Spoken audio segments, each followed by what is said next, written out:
welcome to another Beyond Sport podcast. I'm Mark Ellams, and once again, I'm delighted to be joined by Craig Collins and Nath Foley. And today we have our student host, Georgia Nevin. On today's episode, I'm delighted to be joined by Danielle Shields, who is involved with football development within Cheshire FA. I've known Danny for a few years. I'll not say how many.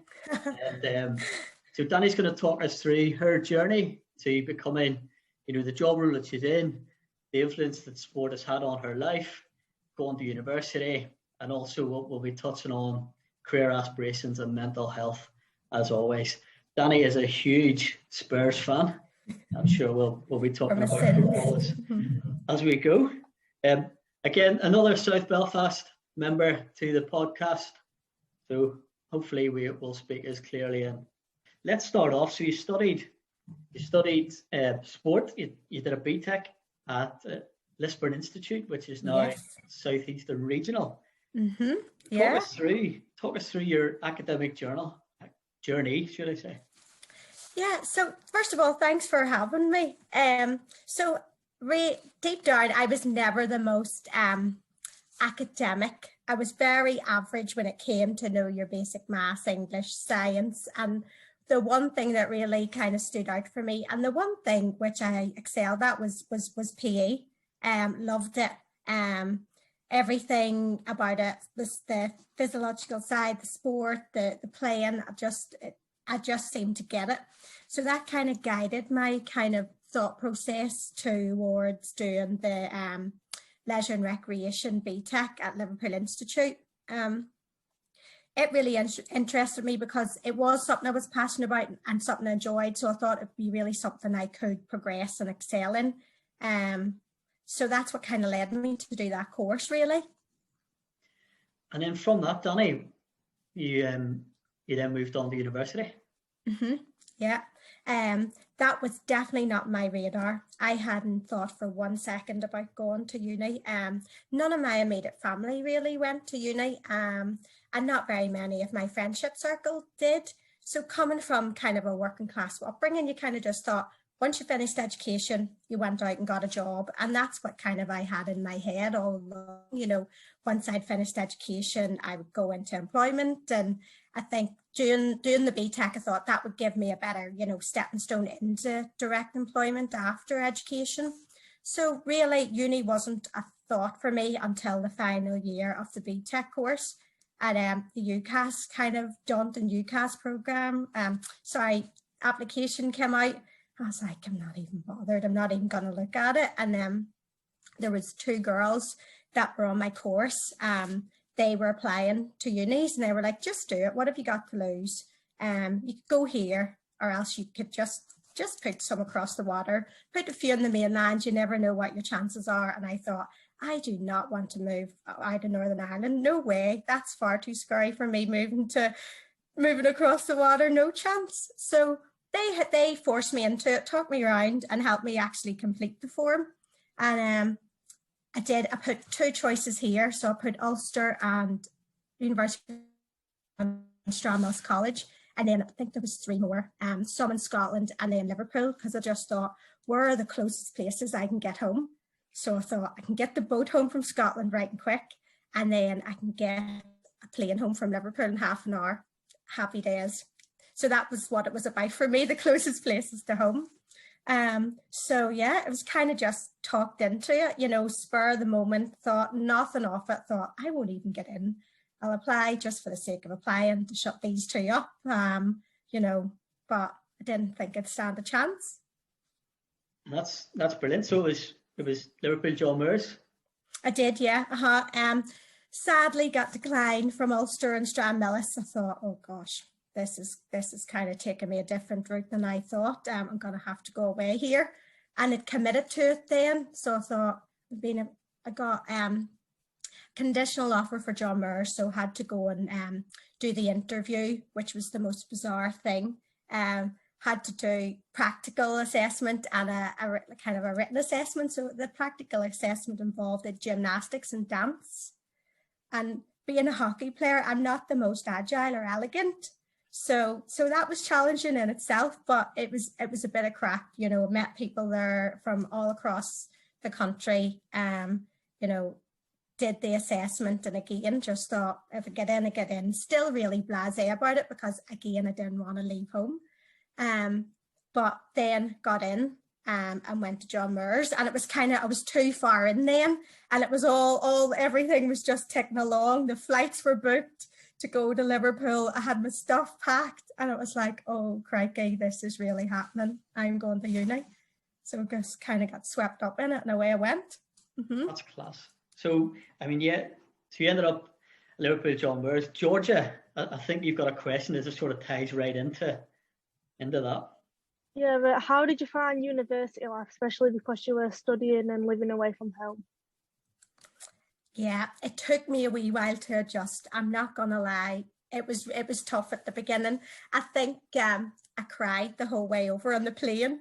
I remember it vividly. Being an only child and living in a wee country such as Northern Ireland, you know, everything is so insular. Like my mummy and daddy went to the doctors for me, went to the dentist with me, did absolutely everything for me. So when they kind of like left me off at halls, got me all unpacked, and then kind of like said goodbye, it was traumatizing. I was like, they've left me, I'm here. But you know, I didn't think I would have got past the first semester, if I'm honest. I thought I'll make it to October. I've given it a good go. You know, I've said I've tried it. It's not for me. And then I'll go home, back to Belfast, back to my safe place. And then kind of it ended up turning out to be the best experience of my life. And I think one of the big catalysts for that was sport and joining a sports team. Yeah, and that's, again, we've got students looking at universities, maybe not so much having to fly somewhere, but certainly get a train or, you know, travel as far away as London or Bournemouth to go to Scotland. So those kind of emotions and feelings will definitely be the same. You are going to be away from home, but it's about immersing yourself in it and finding the sport or finding the halls life that really, you know, make yourself feel at home. And you'll find that you actually do meet like-minded people. Yeah, I was in Puddin Halls with 5 strange girls. Most of us done sports courses. And I think one was a primary teacher. They were on the QTS course, the PE teaching course, and I was on the sport development. And there was one girl from Portadown. She was on the primary course, so kind of had an instant connection with her because she was from home. But just like even all the different accents and all the different mannerisms, and it was all brand new to me. So kind of just being through into the deep end, sharing the kitchen, sharing a bathroom, 5 girls in one bathroom was tough going, especially on nights out. But kind of we just created your own wee home. Like you're all in the same boat. And I mean, you become so close so quickly because you're going through this massive life change, completely new experience. And you you're in each other's pockets. So you're kind of forced to become close really quickly. And halls that year in halls, we only had 1 year in halls because after that, they kicked us out and you have to fend for yourself and get a house. But that year it was fantastic. Yeah, no, that's brilliant. Excellent, Danielle. And just talking about obviously your experience at university and stuff and how that hopefully kind of set you up for then a career in sport and stuff. So what kind of, or if you did any kind of voluntary work or work placements that kind of was really worthwhile, that really helped you and kind of set you on your way?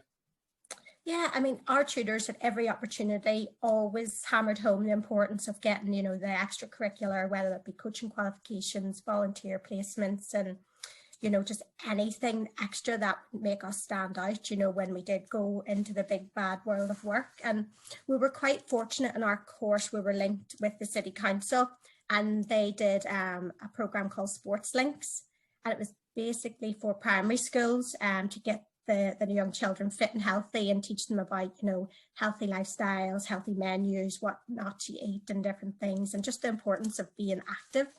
So we each year group within the course had their specific set day to specifically take that, and ours was on a Thursday, so you would have left uni all day Thursday and you would have been in different sports halls around Liverpool delivering to hundreds of, you know, primary schools, doing, you know, all the basic kind of fitness tests, the sit and reach, the fleet test and all that good stuff. So you were interacting with a range of different teachers and a range of different kids. So I think for me, that really helped my confidence. Because although I did a wee bit of kind of volunteer work at home and I did the odd coaching course, I was still quite nervous about it all. But I think that really did help with my confidence and helped me in terms of the course decide if I wanted to go down the PE teaching route or the coaching route. So yeah, we were kind of set on out to do that, but it led on to other things like doing PE sessions, you know, in primary schools and different things, and then it led on to coaching qualifications as well. So it was all kind of linked, but it was really useful when it, you know, in the long term. No, brilliant, excellent. That sort of feeds into my next question, Danny, and sort of looks at moving beyond university, but applying those work experience sort of into the real world now. So you're currently working as a football development manager with the Cheshire FA. It seems a very rewarding career to be involved in. How did you come to get into football development and that role? And what are some of your day-to-day roles? Yeah, so I think when we went going through the degree course, you kind of got to third year and you were kind of, you know, tasked with, you know, what route do you want to take? Do you want to go PE route, development route, coaching route? And I think my baptism of fire in some of the primary schools in Liverpool definitely turned me off going down the PE teaching route, because I thought these kids are all eat me alive. I'm not brave enough. So I decided to go more the development route, and then was heavily involved in kind of the running of the university hockey club and, you know, within the kind of sports teams, you know, and that side of things. So when I finished uni, I had campaigned and ran for election for the activities officer at the student union. So that was basically 2 years looking after all the sports teams and making sure they were funded appropriately, getting any more funding from the university. And as some people joked, they joked and said it was, oh, you're just getting another 2 years being a student paid. Definitely was not that, let me tell you. So yeah, so that was really rewarding because it gave me an insight into kind of just the basic, you know, practical side of sport development. So you've got your development plan, funding bids, partnerships with local clubs, facility providers and all that good stuff. So I'd done that for 2 years, and honestly it was the best 2 years. If the post had been extended, I would have stayed on, but it was only a 2-term post in office. So after that, then I had to move on. So an opportunity at Liverpool FA came up as it was a football development administrator, and it was basically administrating the coach education courses, so the level 1 up to the UEFA B and, you know, that. So applied for it. I was, you know, in the circuit applying for so many things because one job was coming to an end. So I was just looking for, you know, everything and anything I could get, you know, so I didn't have to go home. The irony, because I thought I've enough money to survive maybe 4 months in Liverpool, and then I'll have to go home and live with the rents.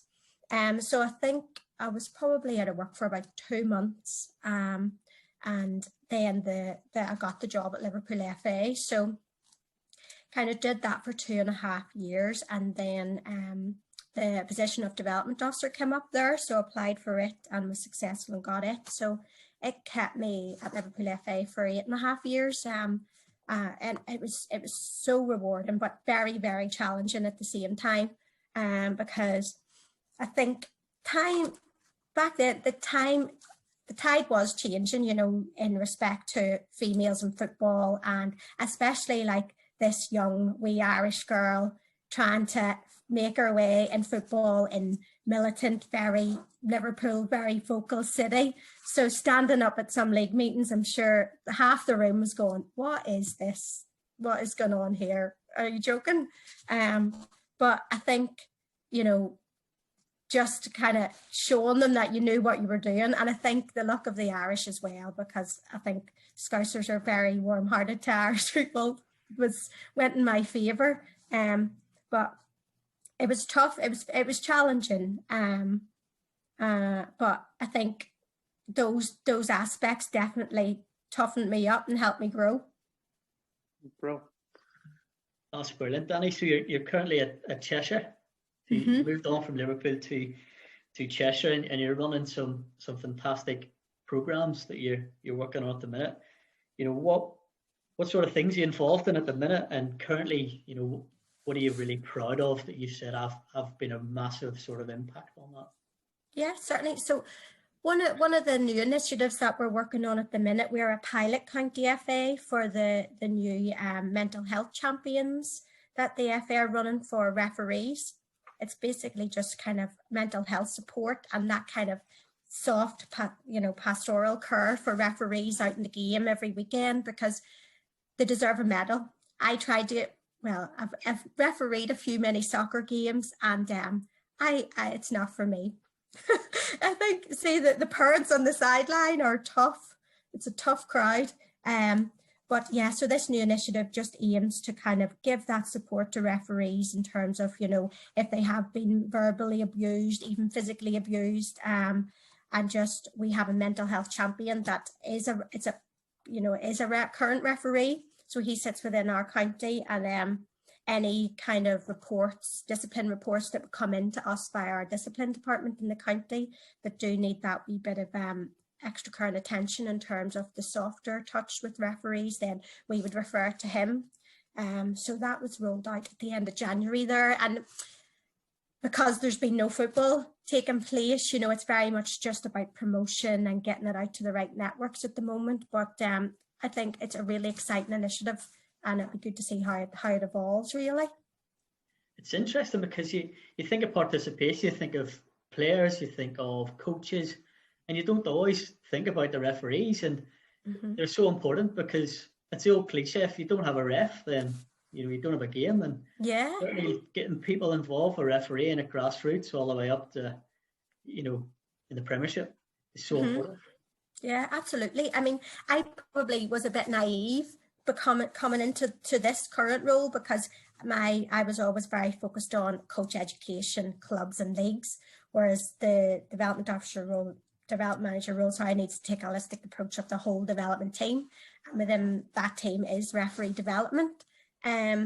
So yeah, I'm learning a lot of new things in the role, in terms of the promotion ladder, and the different things referees need to do in terms of CPD in order to get them moving up the ladder. And then just kind of the trials and tribulations they face, week in, week out. But yeah, as you say, no referee, no game, so they're just as important. Yeah, definitely. Danielle, you kind of touched on this one earlier a little bit in terms of your experience of being a female in a male-dominated world of football and speaking in front of lots of managers and league administrators and stuff like that. Have you seen a massive shift in terms of not only just participation, but opportunities for females to take part in sports over the last kind of 10 years that you've been working, 10, 15 years that you've been working in this area? Yeah, most definitely. I think I was just a bit blasé and probably a bit cheeky to begin with. I was like, yeah, I can do any role I want. It doesn't matter if I'm male, female, doesn't, it's the role. And if you can do the role, you can do the role. Yeah, absolutely. 100%. And I think that's the kind of view I've taken right the way through. So I feel like a bit of a fraud, because I haven't really had any major challenges, just the challenges of, kind of being kind of taken seriously, in the game. But I think if it was male or female, that would have happened in Liverpool anyway. You need to earn your stripes type thing within grassroots football. But definitely I've seen an increase in the opportunities for females. there's a lot more kind of female CEOs. I know my best friend, she works at West Riding FA over at your neck of the woods, and she's the CEO there. She was my development manager when I was at Liverpool FA, you know. So there's definitely more opportunities opening up. And I mean, I did mention in between working for Liverpool FA and working for Cheshire FA, I had 3.5 years working at Bucks, so British universities and College of Sport. And within, we had a football development team at Bucks, and within that team there was a dedicated women's leadership program, you know, for taking maybe club captains of uni and college football teams, you know, different people involved with the running of the game, you know, within their educational setting, and just kind of giving them the opportunity to develop and grow within the game. So the importance of looking after their network, who to network with, you know, the importance of CPD, and just really resilience and confidence building. And the FA do some similar programs. So there is a real, I think there is a real drive to, you know, even up that kind of the kind of gender inequality in terms of females that sit in different boards and females, you know, that are actively kind of in leadership roles at county FAs. Yeah, and absolutely. I think you mentioned it. If you're good enough for the job, it doesn't matter whether you're male or female, you know, and that's how it should be. But yeah, thank you very much. That kind of, George, have you got the next question? Yeah. Have you always had an interest in hockey? And if so, what was it that led you to get involved in the first place? Yeah, I have always played hockey from primary school. So our wee primary school wasn't very good. I'm sure Mark, you'll know, with his primary school, Finnicky and Topmona, they were two big hockey primary schools in Belfast. They used to whip everyone. So yeah, so it was used to, I feel it built resilience, getting beat every single week like that. But yeah, so from an early age, always into hockey. And then kind of moved to secondary school on the premise that I thought, oh, this school is historically renowned for having a decent hockey team. And of course, the year I went, the cohort of girls was very low. So there was 6 girls in my year. I think out of the full year group, we just about scraped an 11-a-side hockey team. I was like, this is awful. My hockey career is just going to plummet. So then my dad's friend, his sister played hockey. So she was like, come, if there's no hockey happening in school, you have to join a club. So then kind of went along with her and joined a club. So I was actively involved in an external club from about the age of 14, I would say. And then I've just kind of played it ever since. I can confirm I never played hockey. I'm about the same height as a hockey stick, so I've been okay. No, honestly, small people are decent. You know, good centre of gravity. Yeah, never tried it. So you're obviously playing Liverpool Sefton. You play for. Yeah. So you kind of just, obviously went to uni. You talked about getting involved with clubs. Was there a big hockey scene at John Moores? Yeah, really, really big hockey scene. So went along and kind of, you go to your freshers fair and all the clubs are there trying to sign you up and steal you away from the club next door. But there was only one club I was going to join, and that was the hockey club. So right from the very beginning, I signed up and joined, and then you had your trials day, and then you get into the team and you go to training, and it's quite a daunting process because there's like hundreds of girls, and you think, oh gosh, and lads, and you think, if I don't make this team here, what am I going to do? But I thought, well, if I don't make the team, I'll just find myself a local club. But made the team, and honestly, that's what, shouldn't really say this, but that's what you lived for. You lived for your Wednesday session, your hockey matches away. So travelled all around the country playing hockey, England playing hockey, and as far up to Scotland. And it was that kind of camaraderie with your team, on the bus, travelling to the fixture, playing, and then travelling home. And then it was always followed up by a night out on the Wednesday night. So although you had your lessons and you had your lectures to go to, a lot of the time your main focus is what are we going to dress up as this this Wednesday night, because there was always a dress up theme within the hockey club. But I think that really kind of helped me get embedded into uni and helped me settle, because although you have your course and you have your flatmates, I think having that extra social circle in terms of hockey gives you like that extended wee family as such. That feeds nicely into sort of my next question. And it's sort of looking at linking that team identity and mental health. And I mean, it's quite well spoken in terms of mental health that females seem to be more open to discussing mental health and mental health issues than the male counterparts. Is that something within your hockey club, like you feel quite open in terms of talking about and like the importance of mental health? I think up until kind of the COVID hit and the pandemic and we were all locked down, it wasn't always kind of, I'm the captain of the ladies too, so we did have an agenda item for it, but I mean, it wasn't always kind of spoke. There was bits and pieces kind of talked about, there's this initiative, we should promote it within our club and promote it to the teams, It wasn't really embedded. It was just kind of, we'll piggyback on the back of, a campaign that was maybe happening at the time. But I've definitely seen a shift during the pandemic in terms of people reaching out, and supporting one another and making sure we're all kind of looked after. So within my hockey club or within my team, we've maintained doing Zoom hit sessions. So we do them on a Tuesday, which would usually be our training evening, and a Thursday, which would usually be our training evening. So kind of just maintain those right the way from the very first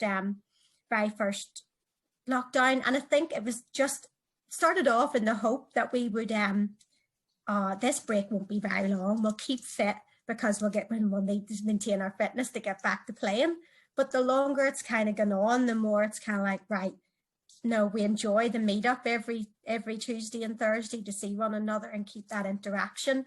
And then that's evolved into like social Zooms. So maybe once a month on a Friday we'd have a quiz, or even just all link up on Zoom and have a drink and just chat, like you would in the pub. Although it's not the same, but it's kind of trying to fill that void. That's fantastic. Yeah, it kind of leads into George's question. You kind of touched on it already, but I think it's something that's definitely worth asking. Yeah, with the current lockdown, how are you keeping yourself physically and mentally active? Mm-hmm.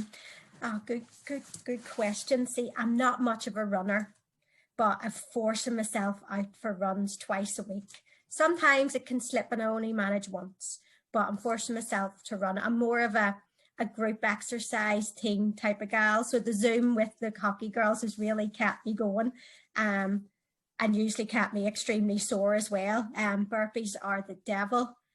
But I think, that's just even if I can't squeeze in a run, I'd go for a walk, because I think when you're working from home, it can be very easy just your living room's your office. And then it's easy just to maybe have some tea and come back to your laptop in the evening and continue to work. So I find if I finish work and go for a run or do a class with the hockey girls, or even just go for a walk, it helps my brain switch off from work and switch into, right, I'm home now. This is my time, but I don't have to look at my laptop. Absolutely. And you've been able to work okay from home? Oh yeah, it's been I was probably had a head start from most of my colleagues, and I always need to try and remind myself of that, because when working with Bucks, I worked at home for 3.5 years. So although the Bucks office was in London, I was north. I covered the North universities, so I just worked from my flat in Liverpool. So it took me a while to adjust, and it's still not 100% for it. I'm not a fan. I like the social element of work, going in and chatting on a Monday morning about the weekend's football results or any VAR controversies. And you don't get that social interaction. Sure, you don't when you're on a screen and really are working from home. It's just not the same. But I mean, work have been great. Like, I'm in Belfast at the minute, and my work office is in Northwich in Cheshire. So the CEO was just a bit like, makes no difference to me whether you're working in your living room in Belfast or working in your living room in Liverpool. You're still working. Yeah. So, and I think one thing, if you can say it might be a good thing coming out of this pandemic, is I think a lot of employers might see that and favour a more flexible approach to working in order to help their employees kind of mental health and work around their lives, rather than kind of, in this country, the old saying is we live to work rather than work to live, isn't it? So I think we'll definitely see a shift afterwards. Definitely. Right, Danielle, this is a question that we ask all of our kind of guests, and I think it's a really important one as well. What sort of best piece of advice have you been given, whether that be for your academic life, whether that be for your career? And also, if you could go back and tell a 17-year-old Danielle some advice, what would you give yourself? So that kind of two-pronged question. Yeah. Goodness. Best advice I've been given. Probably my old BTEC tutor, Lynette Burton. Did you ever come across her, Marky? She was quite a stern woman, had been involved in the leisure and recreation course for quite a while, very straight talking, not much emotion, just kind of called a spade a spade. And I think she kind of just threw my UCAS application, and when it was, him in hand, should apply or shouldn't apply, and she was like, do it. I was like, fair enough, okay, I'll just take that advice, and that's exactly what I'll do. And I just did it, and then it kind of led on to where I am now. I think sometimes that's it, isn't it? Just having that somebody pushing you to do it, almost taking the decision out of your hands. And certainly, I had sort of similar, experiences of thinking, right, just go and do it. And it's certainly, I know, I was like Craigie and Nath have got the same with their study. And sometimes you've just got to back yourself and trust that you can do it, and trust that other people want you to do it, and they're not telling you can do it just to massage their own ego. They're telling you to do it because you are capable. And it's something we tell all our learners, whether it be a scholarship in America, whether it be university over here or in America, wherever, or just going for that apprenticeship, just go and do it. Exactly, because you'll never know unless you try. And that's what she said to me, you're never going to feel like you're 100% ready. And if you do, wait until that time, the moment they'll have passed. So she was like, if you do it, you've done it, you've tried it. And if you don't like it, you can try plan C, D, E, F, G, if plan A doesn't work. So I think just having that kind of straight talk and push, as you said, it really did help me. No, brilliant. Coming to an end, we like to ask a bit of a question about maybe the favourite football team and things you're interested in. So you're a big Arsenal fan, aren't you? Oh, wash your mouth out. A big, massive Spurs fan. I am. What's it like being a Spurs fan? It's it's stressful. It's the hope that kills you. It's the hope that you're going to win that game, or the hope that next season's going to be better. And I'm still not over the Champions League final against Liverpool. It cut deep, really did. Quite hard being a Spurs fan living in Liverpool when that event happened. Oh, well, I came home for it because I thought there's no way I'm staying in Liverpool watching this. It'd be unbearable. So I came home and watched it in, Mark, there's a bar in town called Robinson's, and my mum has got quite a big family, so she's one of 13. So I've lots of cousins, and the majority of them are Liverpool fans. So I watched it with a handful of my cousins. So it wasn't much better really watching it here than in Liverpool, because family ethos goes out the window when it's football. Like, they're cheering in your face, celebrating, and I'm heartbroken. The biggest event to happen in my Spurs supporting life. And it was awful. Still not over it. Football can be the best thing in the world, but can also be the most devastating thing in the world, can't it? Oh, absolutely. Like the semi-final where Pochettino was on his knees crying with the fans. I was with him. I was there. I felt every emotion. So you go from such a high to such a low, but it keeps us grip, doesn't it? It Does. keeps it interesting. It's like being a Northern Ireland fan. Goodness me, it's just as bad. Well, not even talking about that. Danny, it's been brilliant to catch up with you. We really appreciate your time, giving us the insight into, your journey from moving across, to Liverpool, to all the sports development stuff that you've done through university, through Cheshire FA, through Liverpool FA, and it's clear the impact that you've had and continue to have on, people's lives through the power that is sport. So really appreciate it, and thank you again. Thanks for having me. Yeah, really enjoyed it. Thank you. Thank you. Take care.